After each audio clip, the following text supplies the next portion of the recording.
Hello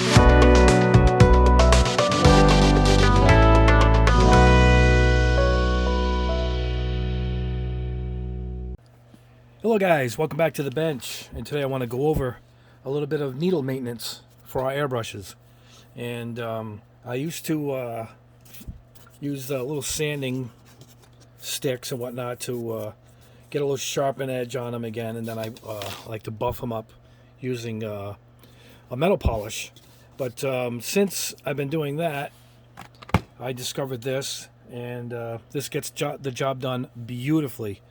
And I want to show it to you guys now. I like to sharpen and buff up my needles about once a year, maybe every 6 months, depending on how heavy usage I get. I have a lot of airbrushes now, so I'm kind of spreading out the use, so I can kind of stretch it out a little bit. But sometimes if you actually will bang your needle, and this one's gotten pretty dull. This is the 0.5 millimeter in my trigger, my GSI. And look, I mean, you can never do this with a lot of these other needles, and that'll show you how dull. Because when I first get this, poke your hand, you have blood coming out.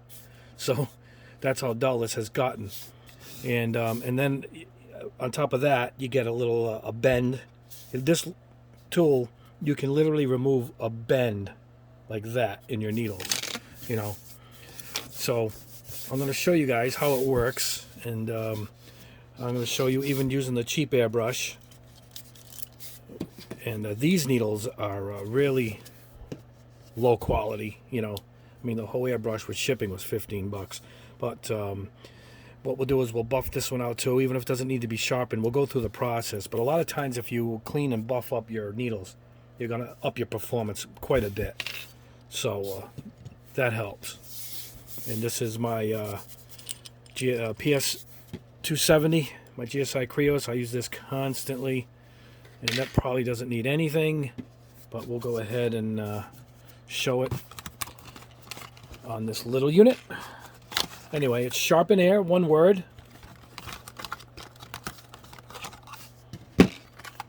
And this is what you get, and it's pretty heavy, so there's some sanding stones in the back here, and here is where we're going to put the needles in. See that? And it comes with a little sanding block. I guess I've gone through all their instructions, and it doesn't quite tell me why they've given me this, but I do happen to use these sanding blocks over the whole needle very lightly before I polish. I like to rough it up a little bit, very slightly before I polish, so it's good that it actually came with that. And let me show you how this works. They should have numbered it to make it easier, but once you do it once, you remember. What you're going to do is you're going to go from right to left. All right. So this is 1, this is 2, this one's 3, and this is 4. And you're going to take your needle. Even if it's bent, you should be able to fit it in. Come to a stop. You don't have to force it, but it'll stop. Your fingers will actually come forward on the needle. And they like you to stay in one direction. I found no problem going both directions, but they recommend you go one direction. So we'll go clockwise, and I like to do about 20 spins. 1, 2, 3, 4, 5, 6, 7, 8, 9, 10, 11, 12, 13, 14, 15, 16, 17, 18, 19, 20. Now, you don't have to get that exact. I feel it, just a little back and forth, and you should be fine. You're going to take your needle out, and you're going to go into the next, and you're going to do the same thing. And on this one, I actually will just guesstimate, you know, and I'll even go back and forth. I think it's a little, a bit much to say one direction, but one direction is good, particularly with knives, so I could see, you know, what they're saying here. All right, this is good. Now we're getting down to the finer details here. Oh, don't push in too far. You're going to jam through the other side. It comes in different colors.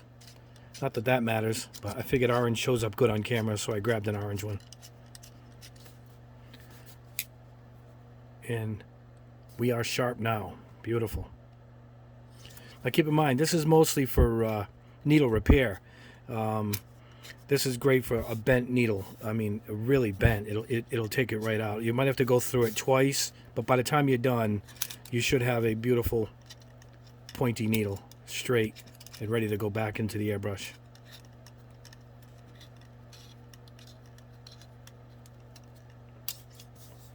And that's it. Now I'm sharp with my, gotta be careful. All right.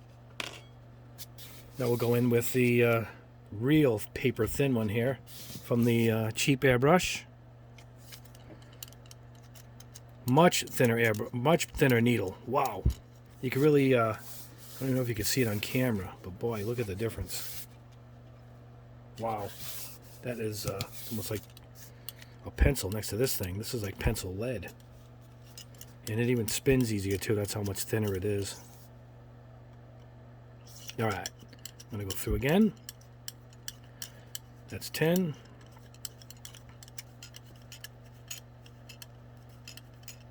That's about 20. Now what I'm going to do here is I'm going to do each of these needles, and then we're going to go through the polishing process. I'll do that on one so you guys can see. Wow. Big difference. Big difference.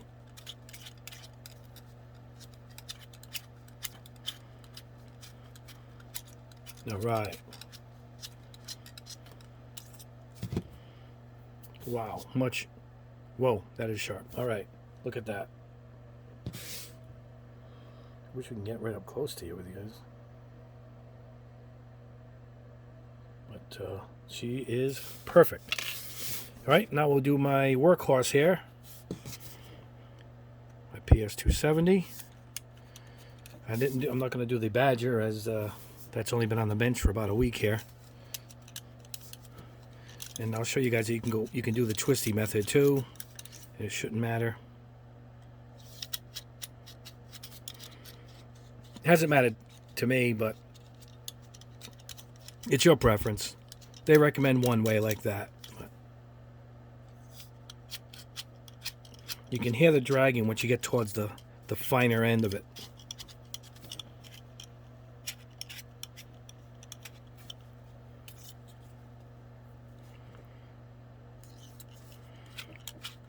There we go.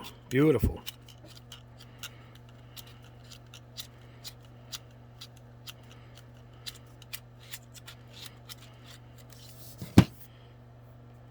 This one came out really nice. That's a Sharpie right there. All right, and that's it. That gets the job done. And now we're going to go in. We're going to get a rag, cut up a t-shirt or something. Let's open this up. My box cutter is dull. Wow. Hold on, guys. Let me get a proper box cutter. All right, guys. I'm back with a real box cutter. Look at this Irwin I got at Lowe's. Boy, this thing is awesome.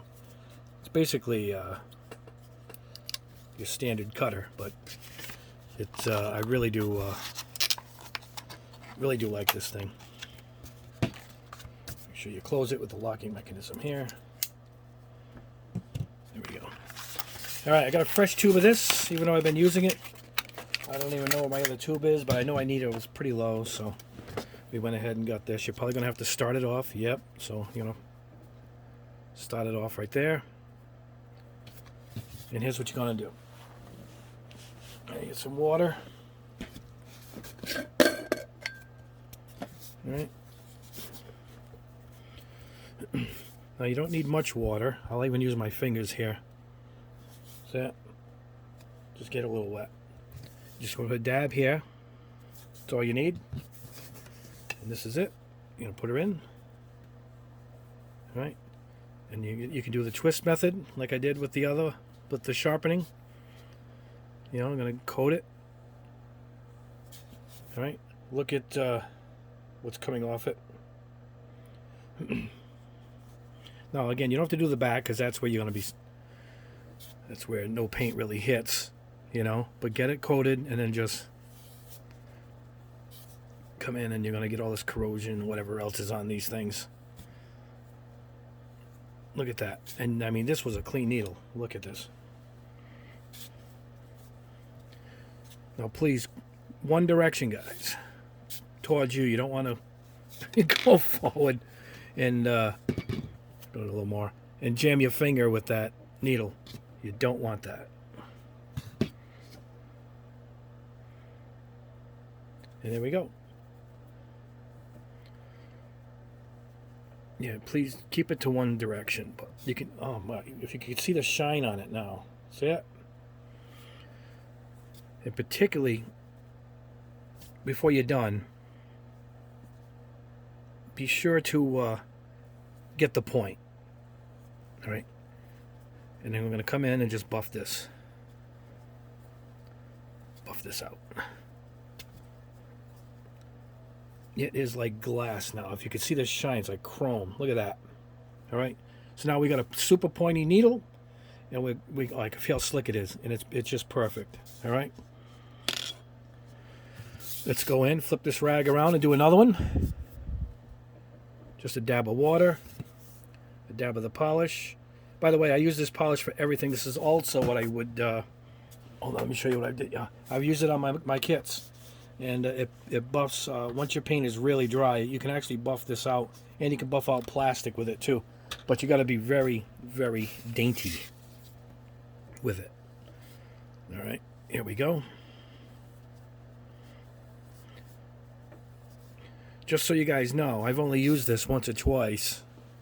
And one of those times was for the video I did for this cheap Chinese airbrush. And look what's coming off it. You know, you're just shining this baby up.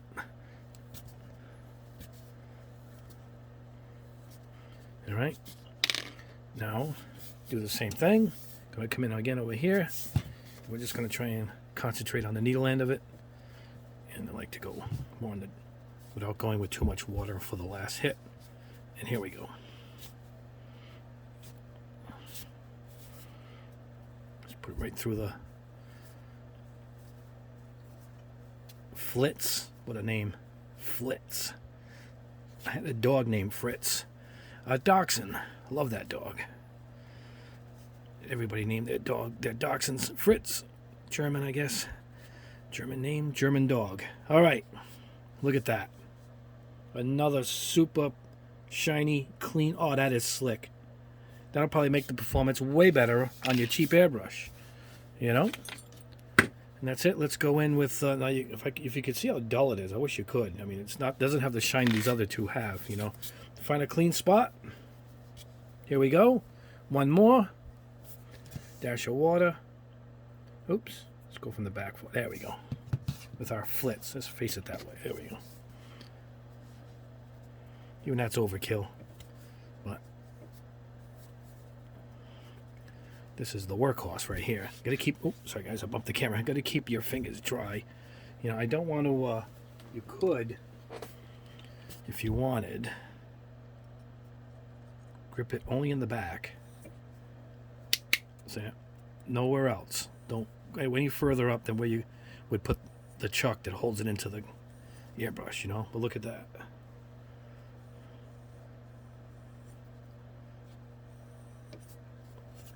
Alright, now we're going to go dash more water. I'm going to put a little more because we want to get the needle done on this one. I'm going to concentrate up on this upper half here. We'll go back with the pliers. I'm going to go too far in. Alright, now we're going to basically just concentrate on this needle end and make sure your fingers go around each this is why I like to use my fingers and not the plier. So you can twist this and make sure you're grabbing each portion of the needle. And there we go. Ah, beautiful, beautiful. And there it is. And it's got that shine the other ones have. It's hard to see on camera. Ooh, nice and clean up front. All ready to go back. And you're ready to go. And you just reassemble. Mark your calendar. If you want to do it annually, it slicks right in like nothing. Look at this. All right. Good to go. Put on your back. And there is your perfect maintenance of your needles. Particularly this one. This was really, really dull and just a hunk of lead almost.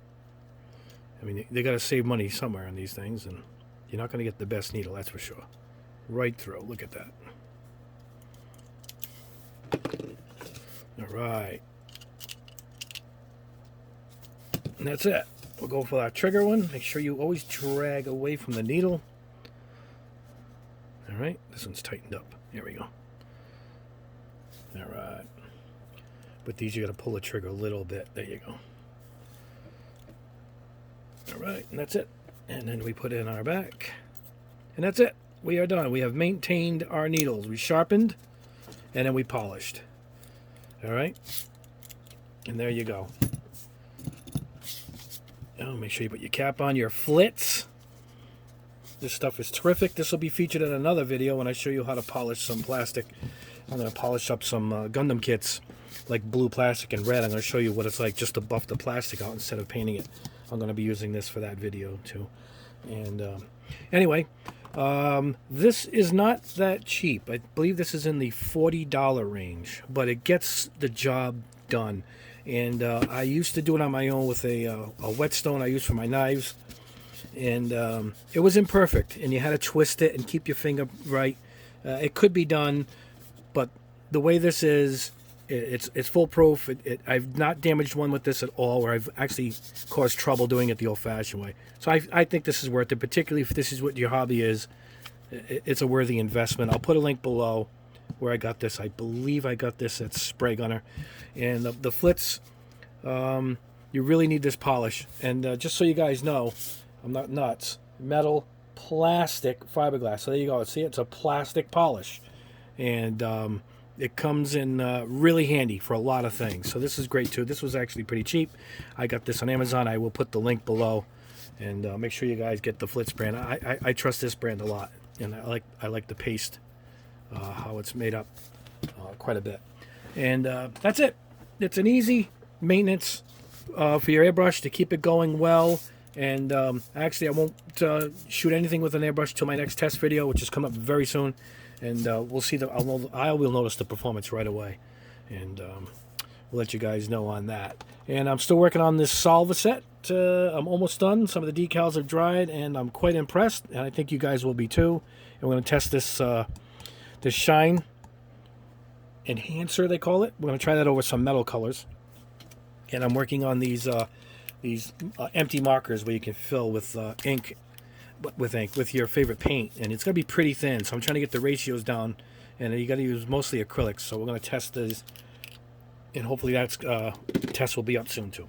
All right, guys, that's it for now. Thanks for watching. Please like the video and subscribe if you haven't already. I have many more videos to go, and we will see you on the next video.